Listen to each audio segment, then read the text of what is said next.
Hey, y'all, it's Woody Overton, the host of Real Life, Real Crime, the podcast. And you're listening to Local Leaders, the podcast.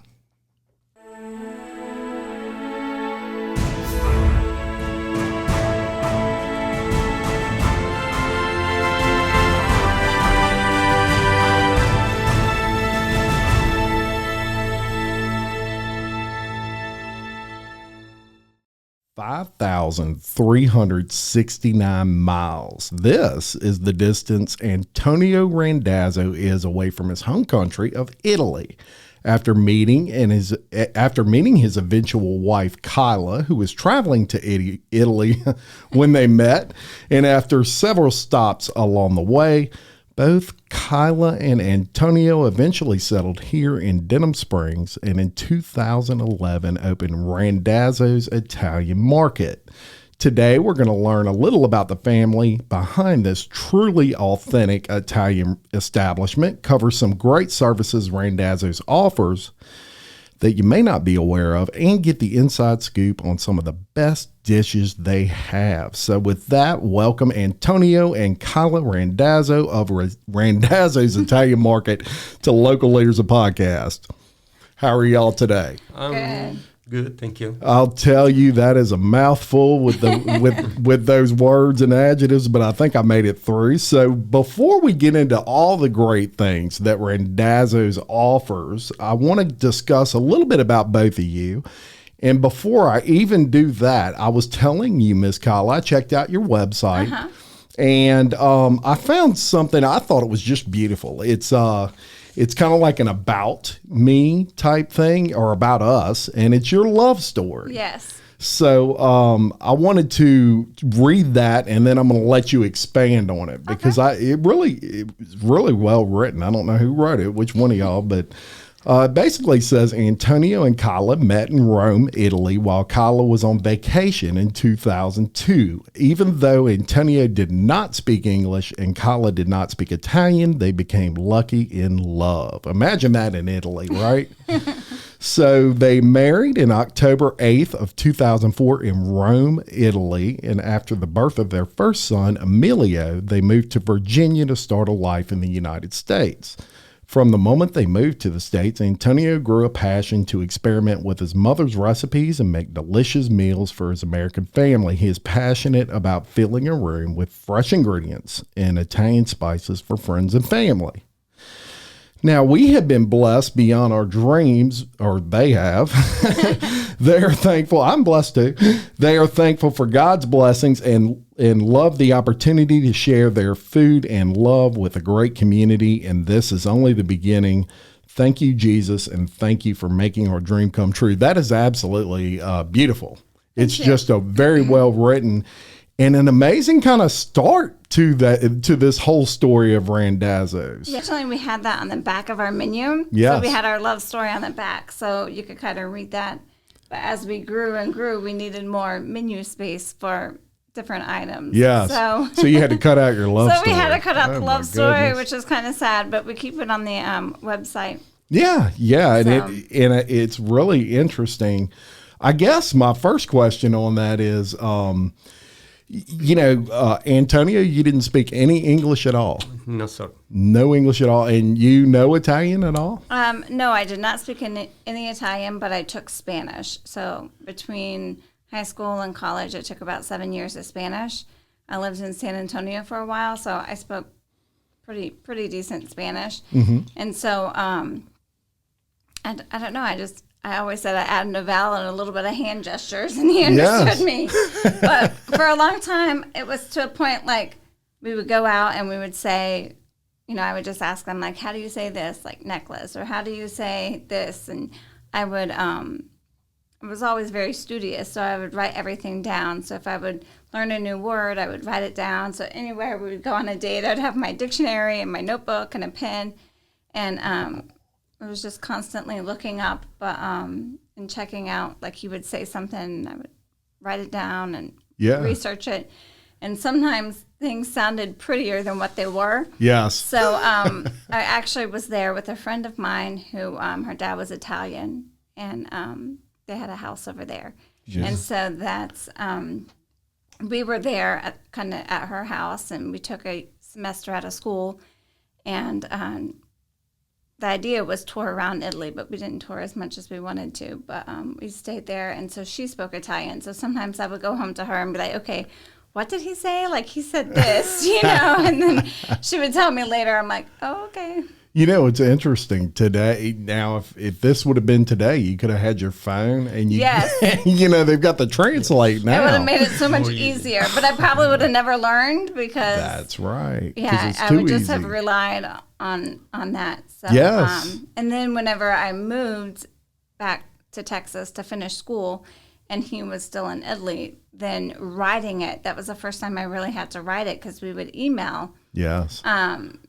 Because we didn't have FaceTime. We didn't have any of that then. Right. And so I would email. So I kind of learned Italian that way because first I learned more communication, like I could speak it. Yes. But there was a few times, well, more than a few, a lot of times, that him and I could understand each other, but nobody else could understand me because he knew my vocabulary. So he would change things around so that I could understand it. And instead of conjugating a verb, he would say, like, in the past or in the future, and just say the full verb instead of conjugating it out. Yes. And finally, his mom came to him and was like, if you're serious about her, you need to teach her real Italian. You can't keep teaching her, like, bad Italian. And so when I eventually moved back, his mom really, she was the person that really helped me speak it and get comfortable, like, where I could go out and speak to other people and order my own food. Yeah, and now you're fluent in it, right? Yes, I am. Wow. Sometimes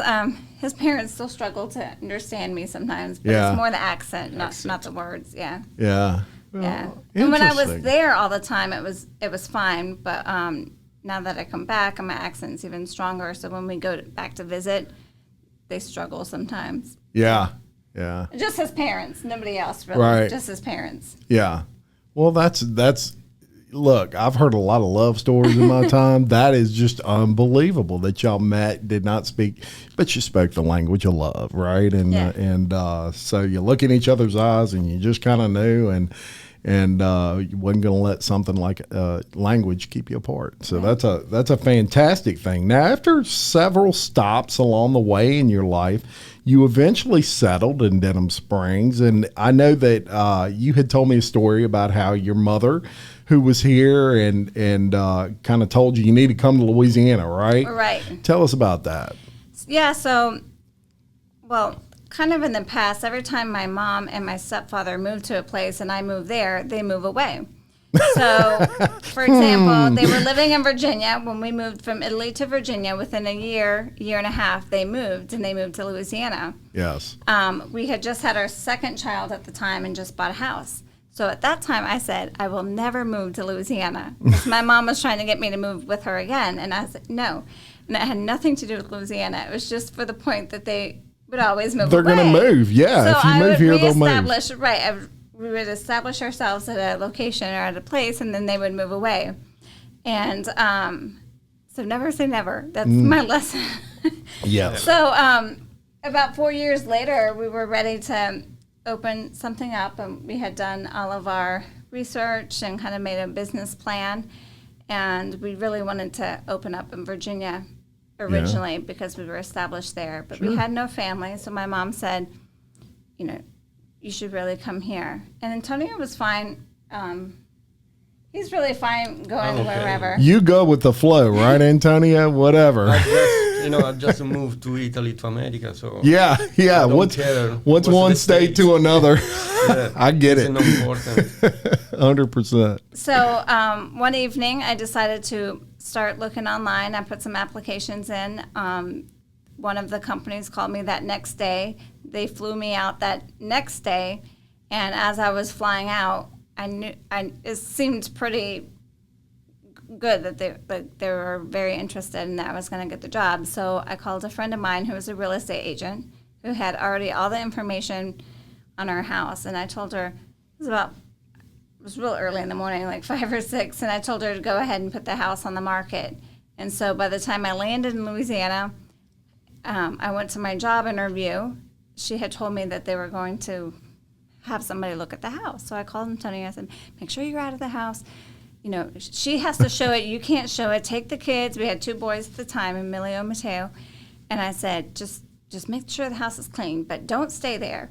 And, of course, he stayed there, and he showed the house himself and not the real estate agent. So I was really nervous, like, oh, my gosh.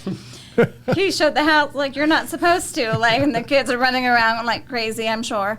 And so I just didn't think much of it. Well, I got the job on the spot there here in Louisiana. Yeah. And so I called my parents. They were in Mexico, and they said, well, what are you going to do about the house? And I don't know. Trust God, I guess, because I don't know what else to do. And then within an hour and a half, my real estate agent friend called me and said they wanted the house. They wanted us out in 2 weeks and cash sale, and that was it. Wow. So I called Antonio. I said, start collecting boxes. I'm coming back, and we're going to pack and leave. And so I sold almost everything, including our second car we sold on Craigslist. Wow. Furniture, everything. So we loaded up our Explorer. We had a 2005 Explorer. We loaded everything up and off you went. Yep. Louisiana, here we come. And we did. 2 And kids. we started all over. We started from scratch. You know, I started working, and he started really putting together a menu. And you know, a friend of ours, where we lived in Virginia, she was into marketing, and so she helped create our website and everything for us. And so great. that kind of all came together. And so he worked on what we're going to do with the restaurant part, and I worked, and he helped with the kids, and that's kind of how it all started. Wow. What an amazing story. And then now you mentioned kids. So how many kids do you have now? So we have 3. Yep. Emilio is 16. He was born in Rome. And then Mateo is now 14. He was born in Virginia. And then the baby's 4. Wow. So Sophia. That's a big spread there. Yes. Yeah. So I was actually pregnant when it flooded. So she was born in November 2016. Oh. And wow. Yeah. So I wanted a girl really bad, and so I thought I had planned it perfectly, but apparently God had other choices. But yeah, so she's the last. She's definitely the caboose, and and she rules the roost. Rules the roost. And so, does your 16-year-old work in Randazzo's? Yes, he does. He's been working there, and he helps in the kitchen a lot. He's very reliable in the kitchen, and he's really shown a lot of interest in business and the marketing aspects, and that's what he's kind of gearing up to do, is kind of help us take over. Because it's a lot of work, and we need not just help in the kitchen, but we've always kind of wanted our kids to be able to take over and maybe eventually grow to a second location where they could kind of step in and help out. That's kind of the plan, but who knows, whatever they desire will do. Yeah. Absolutely. But you can't replace experience of working in your parents' business, right? And he's getting business sense training right now, and that you can't buy. I mean, it's just, he's in there, and it's so valuable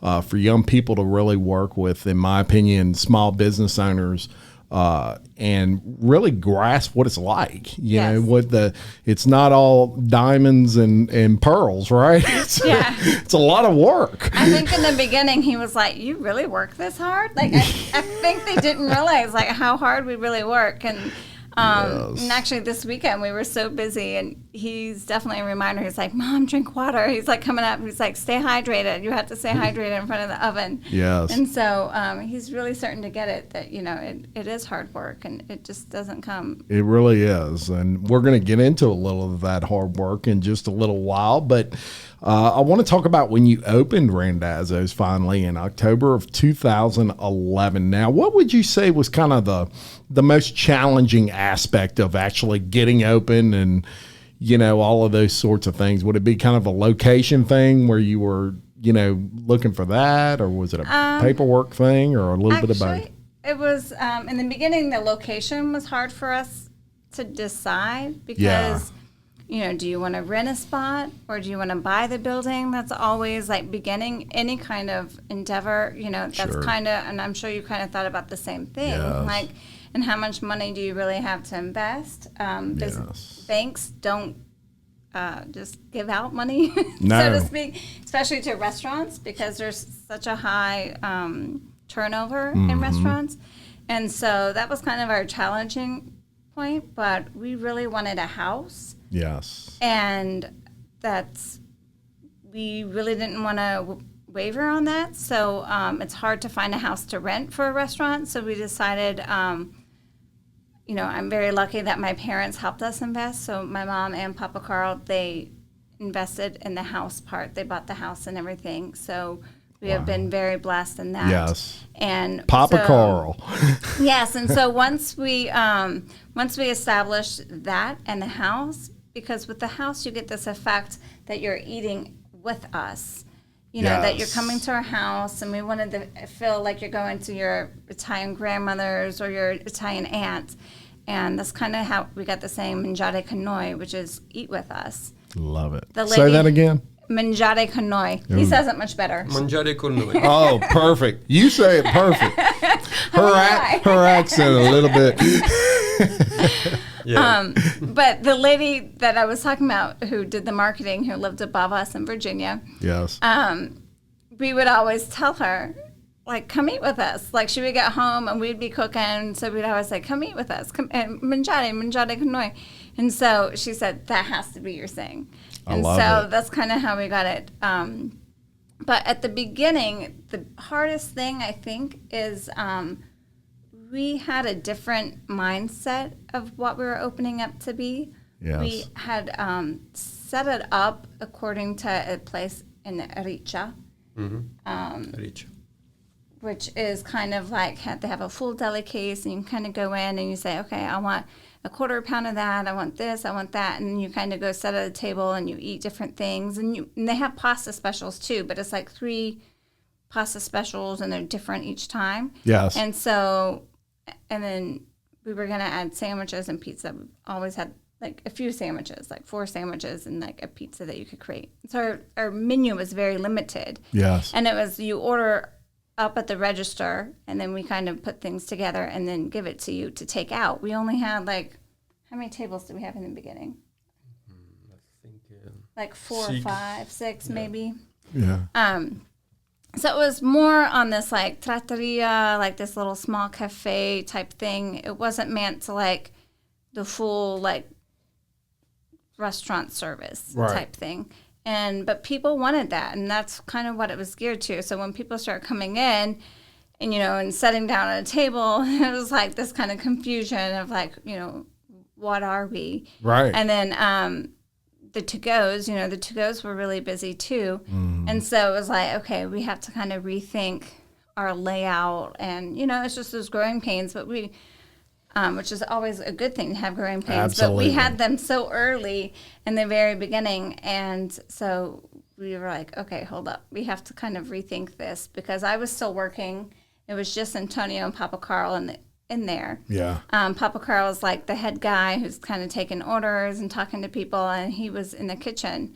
And so I'm like, okay, if this is where, our dream, and this is what, we've been very blessed to have people coming in and call, like, I have to quit where I was working and come full time. Yes. And so that was like in the first week we opened, we had to make that decision. Oh, wow. And yes, so it was a lot quicker than I thought, because insurance, and you have all of these other dynamics that you're not thinking of behind it. But it's like, okay, if we're putting everything into this, then I need, I have to be there too. Yes. And so. And you said a good point there that is extremely important, and I've talked about this on other shows, but I personally believe that, it's no secret, I love small private business, and I love business owners and all those things. And I'm a big believer that a lot of people don't kind of take that jump because of things like insurance. It almost stops them from, well, how am I going to have insurance? My job pays for my insurance. And I hate that about, hate is a strong word, but I don't like the fact that it can hinder someone from following their dream, Right. and especially when you have children. I mean, you had children, right? At this point. So insurance is a huge thought. So shout out to both of you for taking the leap, just jumping, hey, we're gonna, we believe in it. And sometimes that's all you can have is your faith and God with you. And you just take that chance, and you did, and it worked out. I will tell you this: you mentioned the layout and the feel of the house or of the establishment, which is a house. Yes. I went in there the other day and got some food, and I'm going to talk about that in a little while. But I was immediately impressed by the atmosphere. It wasn't. You have different types of architecture with restaurants and all those sorts of things. It was very welcoming, and I felt like I was walking in, someone's house to have food, have dinner, and I love that. That's it almost relaxes you when you walk in there. It's and y'all were busy. I was like, man, I am I couldn't even find a parking spot initially. I'm like, this is great. Yeah. I went in there, everybody's laughing and eating and drinking wine, and it was just it looked like everybody was having a good time. Families were there and at certain tables, and so I encourage anyone, go check it out if you have not yet. And they have a little bit of everything, and we're going to cover all of that. But just a beautiful atmosphere there. Now, at some point, so initially when you opened up, it was a deli, and your thing was, we want to slice meat for you, we want to slice cheese for you, and you have some. I want to talk about your cheeses and things like that a little bit. You have some options that are not, you can't find on every at every grocery store, for example. So tell me about those. Well, he's actually more the special. He can probably talk on that because I like the cheeses, but he likes the meats. Yeah. Yeah. Right now we're kind of limited on our cheeses because we were gone for Italy, and it takes like 3 weeks to get these special order cheeses. So they actually come from Yes. Italy. Oh, wow. Okay. Yeah. Tell us about some of the cheeses you offer. I'm having 3 or 4 different cheeses. Yeah. Especially the Flesh Asiago is very nice cheese. Yeah. Soft, yeah. And Parmigiano Reggiano, Pecorino Romano from Rome. Yes. And Prima Donna. Prima Donna is different cheese, but Gouda with the Parmigiano is blend. And a lot of people it's called the like First Lady, Prima Donna. Lady. It's called the First Love Lady. it. It's different. Yeah. And the most sold is the Parmigiano Reggiano. Yeah. A lot of people buy just chunk, 1-2 pound every time. Yeah. And it's expensive too, cheese, because Parmigiano Reggiano is expensive too in Italy too. So yeah. Then you got to get it over here, and it's a little bit more expensive. Well, and it's okay. It's probably really good. Yeah, people spend money because they like it. Yeah. The cheese and don't care for the money. Yes. We have a wine cheese too that's purple, so it's great for any of the charcuterie boards because it kind of gives it a pop of color. It's nice, the port wine cheese. Oh, that's interesting. And the interesting thing about cheese is they're all, they all have their own different tastes. Some are bitter, some are really sharp, and they have a really strong taste. Some are soft cheeses that have just a little bit of flavor. And you can get all of those, folks, at Randazzo's. Many different flavors, and I'm sure you could talk to the staff there and just kind of tell them what I'm looking for, what you're looking for, or what you're wanting to pair it with, and y'all can help. Yeah, and that's actually Antonio's passion, is really the meats and cheeses. And so as long as we're not right at lunch hour or dinner hour, then we like to really spend time with people and let them taste it and try it. And sometimes we send them home with different things to, like, hey, go home and try this. Like we have pepper shooters, which is it's like a green cherry pepper stuffed with sharp provolone and prosciutto. Yeah. And it's nice for any salads or charcuterie board or just to eat by itself. Yeah. He likes to put like a mozzarella next to it, and kind of that way the mozzarella soaks up the flavors of the spicy flavor of that cherry pepper. Yeah. But there's so many different things that we do offer that's, different, but we don't get to spend that time that we used to get to spend because we're so busy in the kitchen. But if you come in the off hours, we like to let you try everything. Yes. Yeah. Because when you're busy, I see y'all running back there. Y'all have one speed and it's 900 miles an hour. But really rocking and rolling, it's a blessing, right? We've all been too busy and too slow. I'm sure we'd all prefer too busy as the alternative. Now, like any business, you know, you were rocking along at that 5-year point.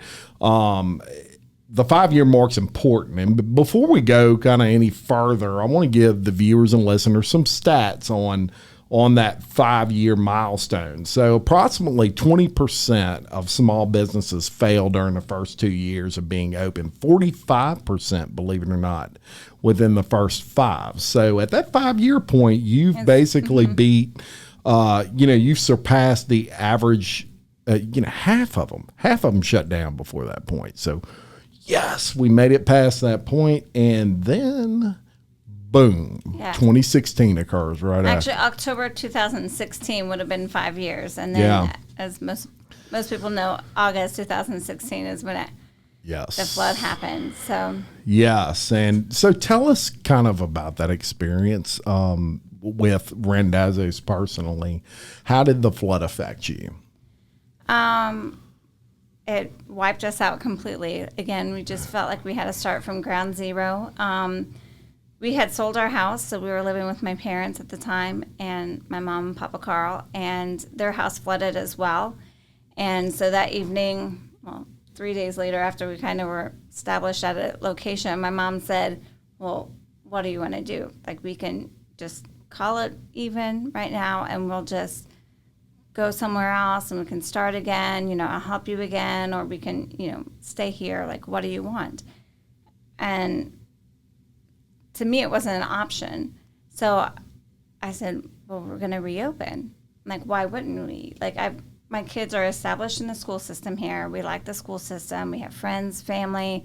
I really like Louisiana. Like, I feel established, and I don't want to leave. Yes. And so she said, okay, as long as you're fine, then we'll stay too, and we'll just rebuild. And at this point, we didn't know what everybody else was doing. Like, so many people flooded. Is like everybody going to leave and not going to have, and we're not going to have any customers or what? So I just prayed on it, and I just knew that was the right thing. And as soon as we published on social media that we were staying open, Antonio, I was like an hour later or something, Antonio was at the restaurant, and our first person came by and gave him $100 or $300, I think it was. And Beautiful. He came home and he was just, Kyla, and he wanted to give the money back to the guy, and the guy was like, no. Take it. This is a blessing for you. And I had to tell Antonio, I said, I know it's hard to be on the other end, but we have helped other people. This is our time to be helped, and we have to be able to accept that blessing with a gracious heart and just be thankful for, what people give us and what, we can get. Because at this point, we need it. And it's so hard to be the receiver when typically you're always the giver.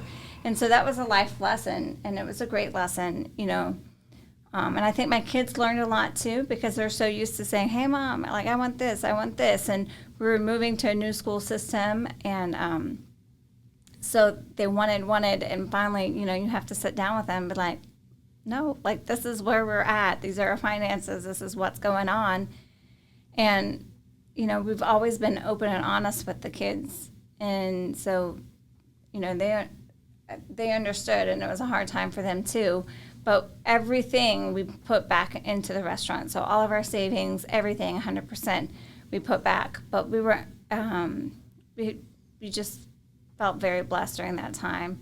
A lady from Georgia donated all of our floors to us. Oh, wow. And that's so, amazing. Yeah, I'm a list person normally, so I had all of my list of what everything was going to cost, and my cost sheet, my spreadsheet of everything. And when I went You're a go little to the organized.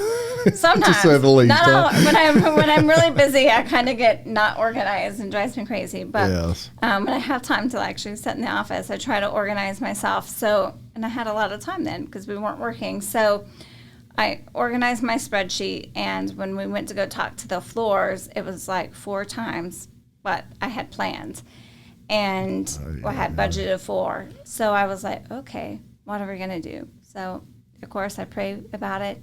And like a month later, a lady came to the restaurant and asked to tour around. And we never met her, and Antonio talked to her. And then they called me up to the store, and she said, I want to bless you with floors. And so the price we ended up paying was actually the labor, and it was what I budgeted. It was like point on for the budget, which was just labor. And I've always said, it's just the small things like that that really leads you to know that, you are in the right place, and I am doing the right thing. And we are, it was just that kind of like in a point of uncertainty. It's like, okay, you are doing the right thing. And so it's just those little things that came back. But we were able to donate like $36,000 just from people helping us out. Every day we would get like gift cards in the mail, stuff like that. That was just words of encouragement. We have a lot of customers that come from Texas that they travel to Florida and they kind of stop here midway. And so those people reached out to us, and it's, I maybe see them once a year. And so it was just beautiful to know that you can touch people like that. Yes. Just for the small amount of time that they're here. And that's really what our goal was in the beginning. So it makes you know that, you are doing the right thing. Yes, it really does. And all of us were kind of in that together. I had a business and a home flood all at the same time, 3 kids, wife, and we were up on Highway 16 for 3 days, along with 1,000 other people. Right. So everybody was in it together. And I often tell people, in my opinion, it brought out the best in people. It was an experience that I think all of us can say, if we can get through that, we can get through pretty much anything. It doesn't get much worse for any of us than that. And we came out of it stronger. All of us did. Yeah. We did as a city. We did as a parish. And as people, right? I say it on the show all the time. It changed me in a lot of ways for the positive. I wasn't a bad person before the flood, but whatever it did to me, it made me really become a person that has so much empathy for people now. And for that, I'm forever grateful. I really am. So I think that's a beautiful thing. And you paid it forward. And of course, y'all do some things for charities that we're going to get into in a little while, or nonprofits, we should call them. And but we want to talk about your restaurant a little more. So Randazzo's is much more than a typical deli, and really much more than a typical restaurant. One of the things that kind of separates Randazzo's is you offer fresh egg pasta, right? So you have a pasta machine. And when I went in there the other day, I was like a 6-year-old kid. I was sitting there looking at the pasta come out of the machine. I was like, wow, that's cool. So you can make all these different types of pastas. And so to me, that's kind of one thing that separates you from most restaurants and delis that you would come across. Now, when it comes to the offerings, the things that y'all offer, y'all aren't short of options, right? You offer dine-in, which is extremely popular, as I found out when I went in there. I'll tell you this. I got a lasagna, 3-cheese lasagna, and they have take and bakes. So you can take them. Let's say you want to put it in the oven yourself. You don't have time to sit down and eat, but you need to grab the kids, something, and the wife or the husband or whatever. So you go, and they have these trays, and I got a tray of that lasagna, brought it home, heated it up, and it was check this out, molto bene. Molto buono. Yes, that's what it was. It was yummy. It lasted all of one day before my 5-person family tore it apart, and we all ate it, and very good. Now I have your dine-in menu here, and I'm just going to ask y'all what y'all think. I'll have you pick like appetizers. What would you say was one of your more popular appetizers that you have? Well, the bread tray is probably the most popular. It's just the bread with the dipping sauce. Yes. So it's the Parmesan and olive oil with the aged balsamic vinegar. Extra virgin oil. Yeah. Yum. But cheese and meat board is definitely our favorite. Yes, and they also have folks tomato and olive salad bruschetta, a meatball bruschetta. Yeah, so the CH actually is like a K in Italian. There you go, bruschetta. See, I'm gonna speak Italian before we're done with this episode. Meatball, you have a meatball appetizer. Yes. Looks really good. An Italian pepper trio. You got some smoked salmon. Bruschetta. Yes. Yes. And spinach and artichoke dip, which is a favorite of mine. I love spinach and artichoke dip. So on the appetizer side, you got plenty of options.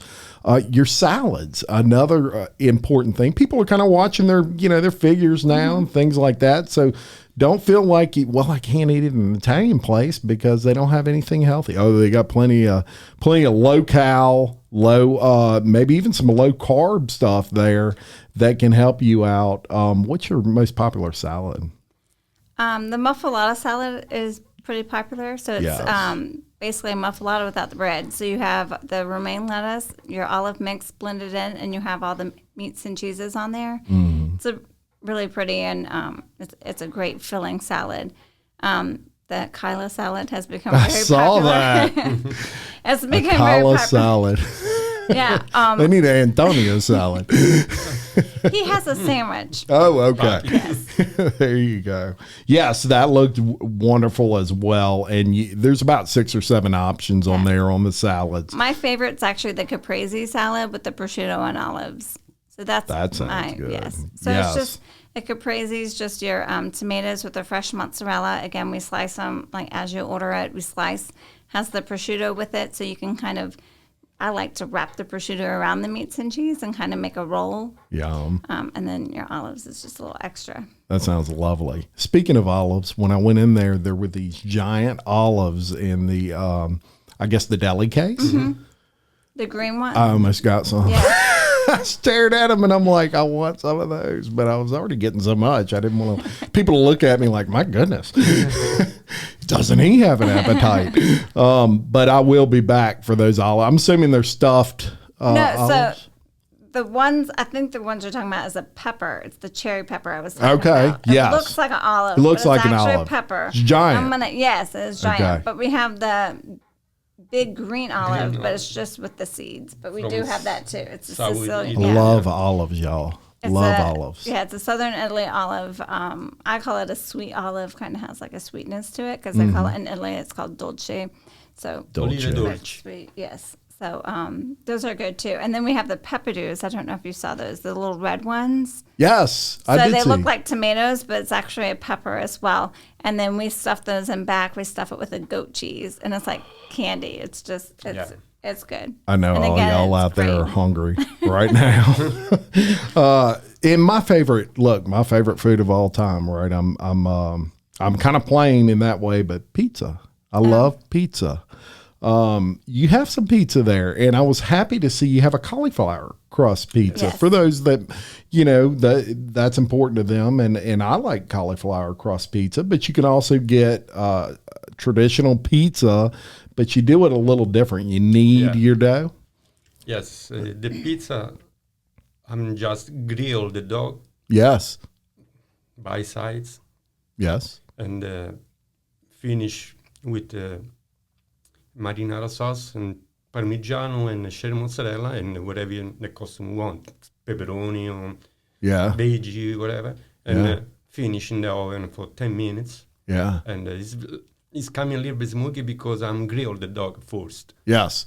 And it's a lot different, but a lot of people like it, especially the kids love it because it's different. It's it's different pizza, and so the people happy and enjoy. Yes, and look, the kids and me, we both like it because I'm a pizza freak. Yeah, it's like a grilled flat bread, but it still has this like softness with it because it's and on our appetizer we have focaccia. That's actually that same thing, but it just doesn't have the marinara and everything. Yes. It's that grilled flatbread And with the prosciutto. with the top. prosciutto on top for the And the focaccia. marinara. But yes. Well, it's, that's going to be my next thing I'm going to try. Yeah. Is the pizza. In the beginning, the kids would be kind of weary because they would see black marks. And so we would always have to tell, I teach my staff to tell them, hey, it's grilled. And once they know it's grilled and they realize it's going to have black marks, they love it. Like, I love when kids come in and like, this is my favorite. Yes. Because it's so different and it kind of opens them up to like different things. And so I love good eaters when good eaters and they're not picky and they just love to try new things. Well, I'm bringing all mine in. I'm going to bring I got 15-year-old twin girls, so I'm going to bring them and my 18-year-old son and my wife and myself, and we're going to come sit around and eat pizza and olives and all kinds of Yep. Yes. Also, and you mentioned your staff. I did want to say this when I went in there and I ordered that lasagna to go. They were very good about kind of explaining to me. She says, now, have you ever got this lasagna before? And I said, no. And she says, when you get it, you may want to kind of slice it before you put it in the oven. And that just makes it easier when it's done and you pull it out and you want to, put some on a plate. It makes it easier. It doesn't all fall apart or anything like that. Very informative. And I was impressed because not a whole lot of people take time to explain that stuff anymore. And you go home, you throw it in there, you don't think about cutting it, and it's hard to get out of there. So shout out to your staff, who y'all have obviously trained really well, and they're very friendly. Yes, very friendly. we have a great staff. So I want to talk about your pastas a little bit, and we talked about lasagna, which was one we just absolutely loved. But you've got some grilled eggplant pasta. You have a shrimp spaghetti with alla vodka. Yeah. That's interesting, and I bet yummy.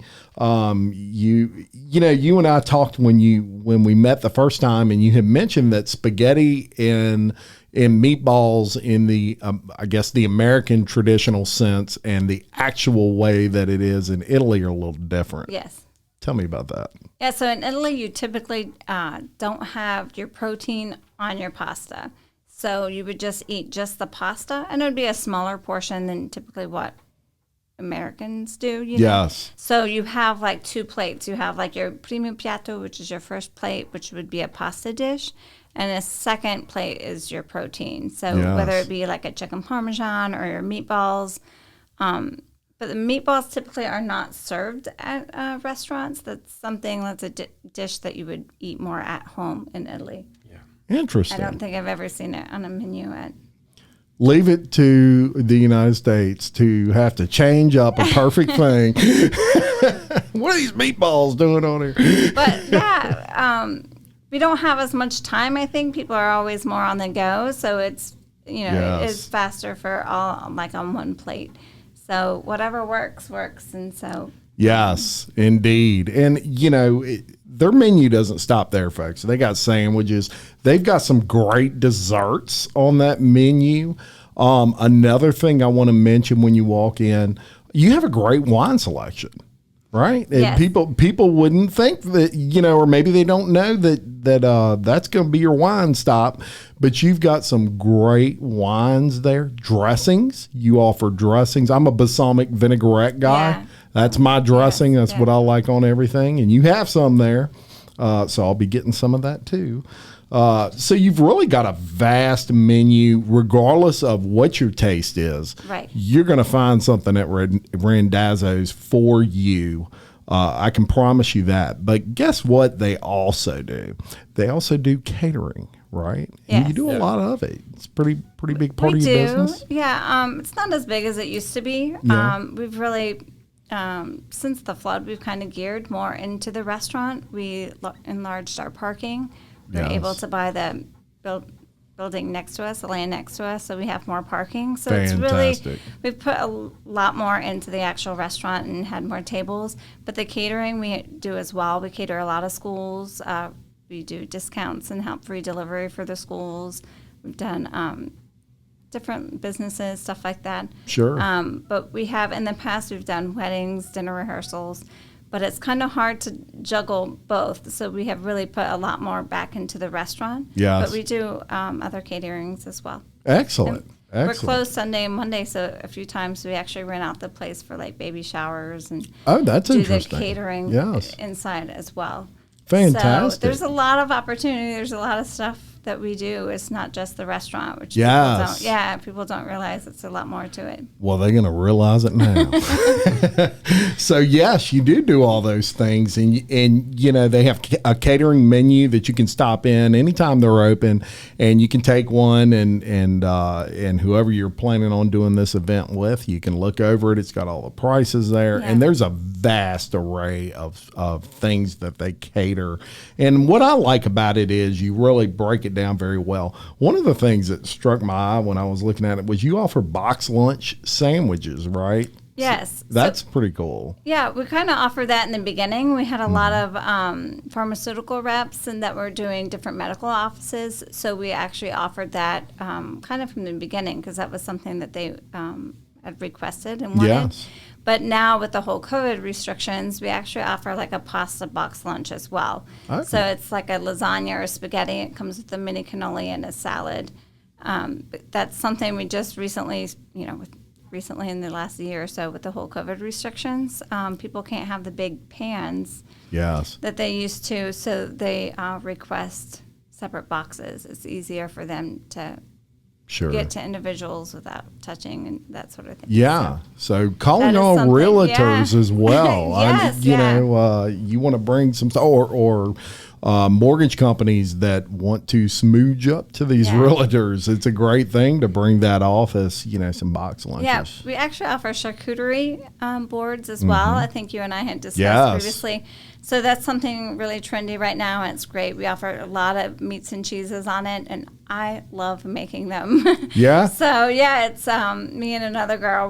We like to make them, and it's just all about the art and decorating and setting it up very nice. Yes. And so those are great little gifts as well. It's a 10-inch board, and it has a box and a little ribbon that we put on it, so it's great for realtors and There you go. item companies that like the referral, so it's always great to have a little appreciation token for people like that. Absolutely. I agree 100%. And you offer classes even for those. Yes, I do. Yeah. Fantastic. So do you announce those kind of, it's not like an every week thing. It's kind of a special event type Yeah, thing it's like that a you do? monthly. I was Okay. trying to do monthly, but with the trip and school starting, I didn't do it in August, but probably in September we'll have one, and I just post it on social media.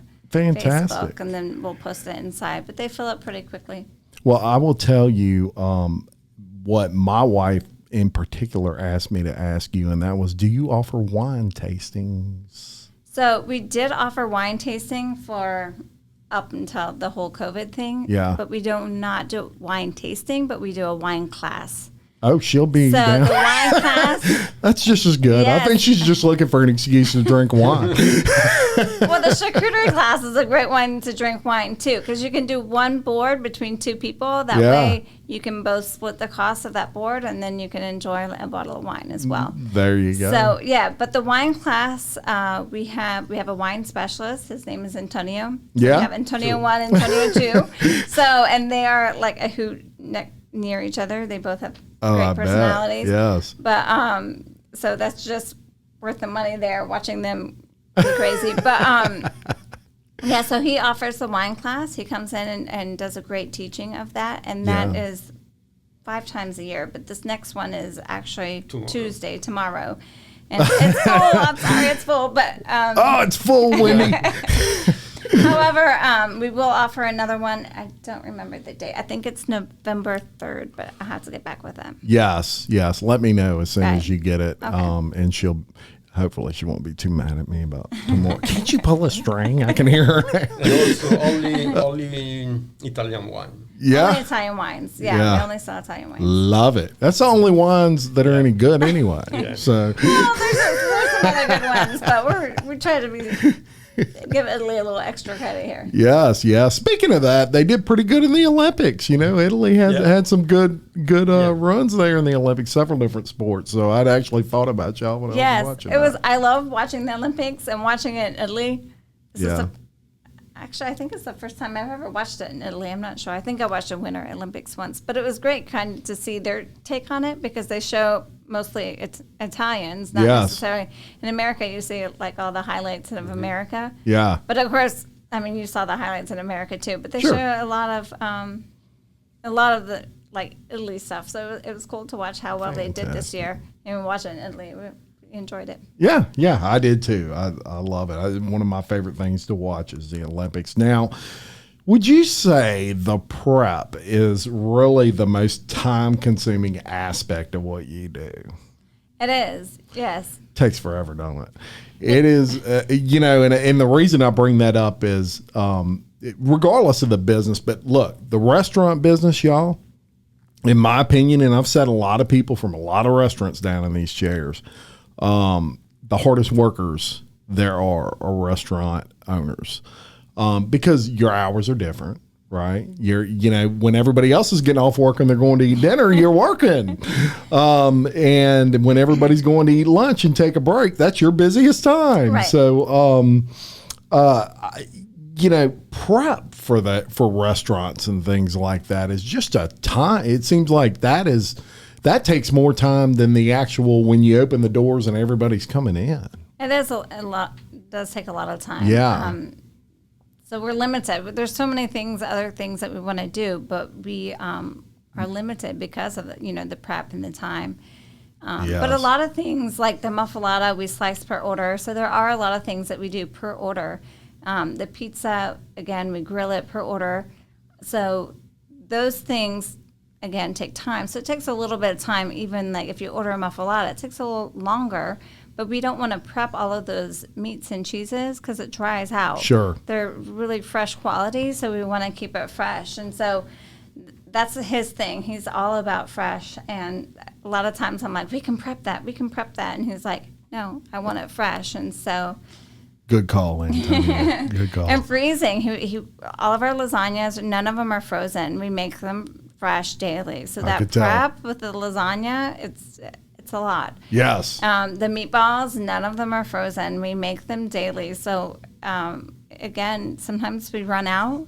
Yes. So Saturday night, we actually ran out of meatballs like 8:30, which is, we close at 9. But right. So it was, it is hard sometimes to kind of gather like how much we're going to prep or how much time we have and what takes precedence of, what should we do more of, that sort of thing. And you never know. Yeah. We try our best, though. We try really hard to get everything done. You do a great job, really a great job. And like I say, I was just blown away at the atmosphere, the service there, your staff was just amazing, and no complaints whatsoever on that. Now, you have a big social media following, so. You have over 8,700 fans on Facebook on your business page. How valuable has social media kind of been to your business? Very valuable, especially in this last year with everything happened with COVID and we kind of had to close down. Mm-hmm. That's the first time I did a lot of lives. I really did a lot of social media at that time. I wanted to keep everybody up to date, and it's such a great way to be able to hit a lot of people at once and tell them like where we are. And we have such great customers, and I think so many people were really worried about us, like, are you going to be okay? So it's one of those things where we could tell them like, hey, we're fine, but this is what we're offering. Yes. And to be honest and clear with people. And, at that time, last year in March when everything had to shut down, we were able to offer like all of our deli meats, and we could offer meats. We were selling gallons of milk, and we're licensed as a meat market as well, so we could do all of that. Mm-hmm. And so I set up like a whole market up front, like in the front room. Great. And I would use social media to show people what we would have, and they would call and order and make their grocery lists, and we would put everything in bags. They would pull up, pop the trunk, and we would put it in there. And it was a great way to help them, and they helped us at the same time. And if it wasn't for social media, we wouldn't have been able to offer something like that. Indeed. And excuse me, one of the things with COVID that I've said to several people is, look, 2020 was, nobody wants to go through that again, least of all restaurants and things like that really got hit, between y'all, health clubs, and hairdressers. Those were 3 businesses that really got hit hard. One thing that I was impressed with, though, was it forced everybody to kind of revamp and innovate and come up with a different way to sell their product, whatever it was. Just like what you were talking about. You took to Facebook and all those things and innovated. Health clubs, they had a lot of them. They were doing their exercises on Facebook Live. It makes me wonder, what if there wouldn't have been a Facebook? And so as much as people like to stray away from social media sometimes, and it's a good thing, you need to unplug every now and then. Right. There's no doubt about it. Thank God we had something like that in that time, because that literally made the difference between somebody going out of business and staying in business in a lot of cases. And we did innovate, and some people have still stuck to those innovations because they were so successful. They're like, well, I'm going to continue I know an auction company that auctions, people couldn't go to live auctions. So this auction started auctioning off on Facebook Live. Right. They still do it to this day because people love it. Right. Yeah. So interesting little sidebar there. Now, speaking of social media, I wanted to read some of the comments that you had on your social media and kind of shout out some of your fans. They'll get a kick out of it. And these are some really good things that I wanted to read off. So Miss Tracy Jennings said, great authentic food, cozy atmosphere, would definitely recommend. We will be back. So that's pretty nice thing there. Miss Brooke Addison said, wish I could give you all the stars possible. Love this place. Miss Jetty Carter Hoffman said, our dining experience was very delightful, fresh food and delicious, and the service was top notch. And Miss Kathy Pickerel stated, fresh, authentic food, excellent service, and quaint atmosphere. So, your peeps love it as much as y'all do. Very good. Very good. And those are, I think it's important to mention, if you have a good experience at Randazzo's, make sure, that you go on social media and you kind of share that experience. It's amazing how much Google and Facebook and all those internet things, it's amazing how much importance they place in that. Yeah.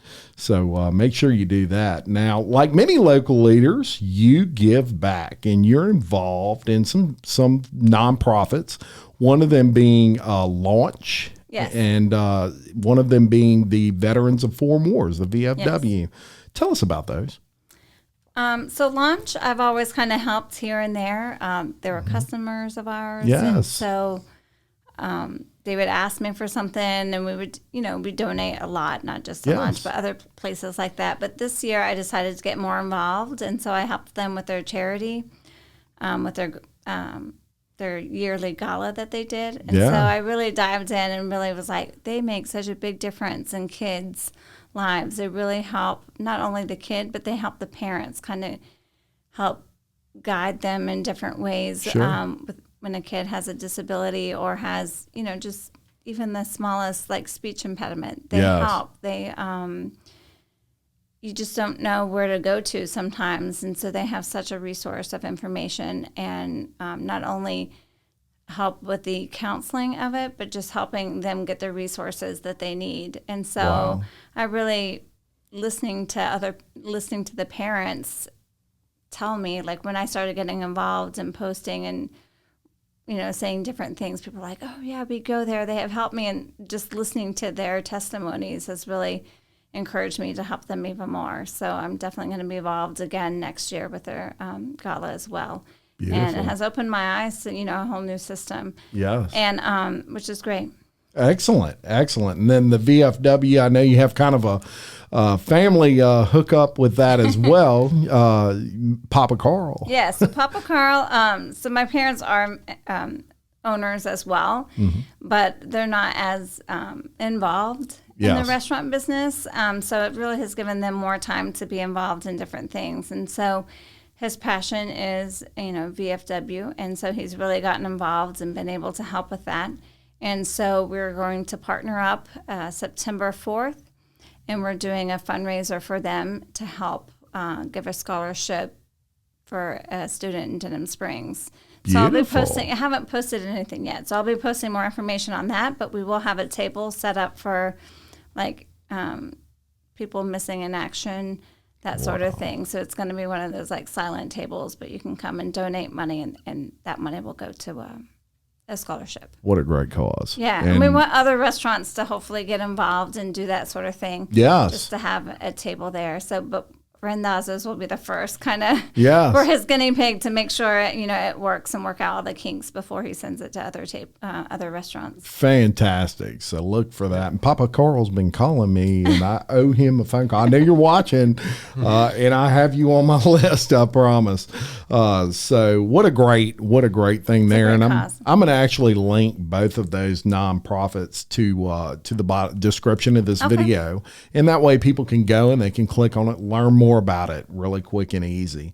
One thing that we like to do on this show with all of our guests is cover some fun facts, just a way to learn a little bit more about both of you. And so the first thing I asked you was, if you purchased a yacht, what would you name it? Okay, so I filled that out. I didn't ask Antonio, so let's see what he'll say.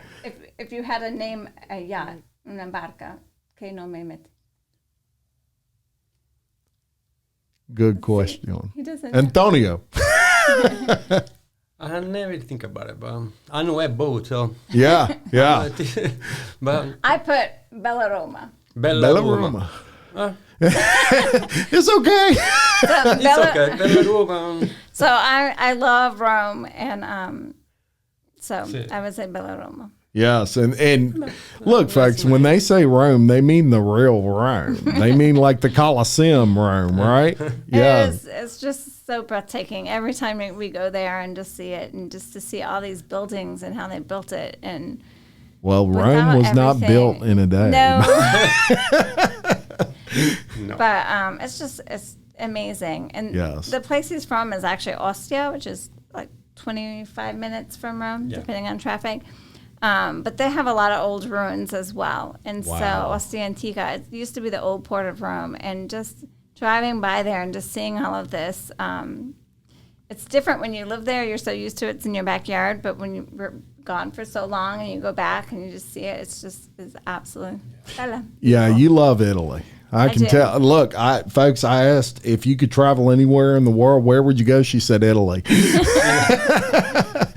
So, you love it. I do. You love it. And there's a few more on there, but we're like an hour and 2 minutes in. So I want to go talk a ahead lot. and Sorry. on the next time they come on, then we'll get into the other two that she said. Now, I want to leave the viewers with what I felt was a great quote.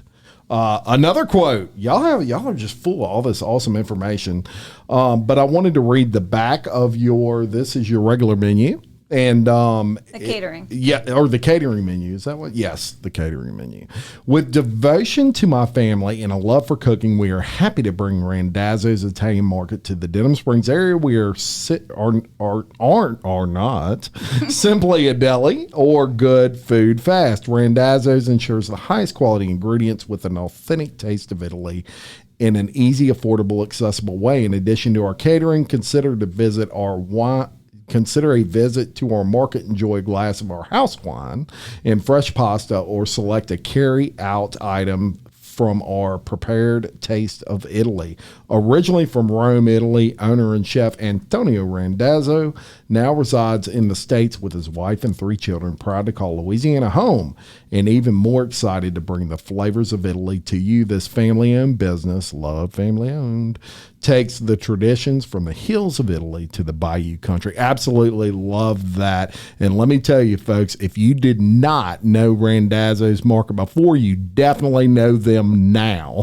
There's no doubt about it. We covered a lot today, and I appreciate both of y'all coming on. Y'all have fun. Thank you. We Thank did. you. You have fun? Yeah. Oh, yeah. Yes. Thank you so much. Yes. So tell everyone where you're located. So we're on 240 Capitol Street. So again, the location, we were trying to look we wanted to be a little hidden, to be Yes. honest with you, because that's how you get the quaintness. If you're Yes. sitting outside, you get a little bit of quietness. You don't hear all the cars going by. It's easy to get in and out. Love but it. it's right. It's a cut-through street right between Florida and Range. Yep. And so it's easy. We're easy to get to. Yes, We're right a in the center of town. Yes, we're a really. little off the Florida, but you can still see us from Florida as well. So it's a yellow building. Yellow building. Can't miss it. When you see it, you'll know it. We just repainted it. So I really went with it was yellow before, but now it's even more yellow. It's really yellow, but beautiful. It actually Sunshine. works very well with your atmosphere there. I do want to do a quick cover your hours. So Yes. listen up, folks. They're open Tuesday and Wednesday, 11 o'clock to 4 o'clock. Thursday from 11 o'clock to 8 o'clock, and Friday and Saturday from 11 o'clock to 9 o'clock. So you're closed Sunday and Monday, correct?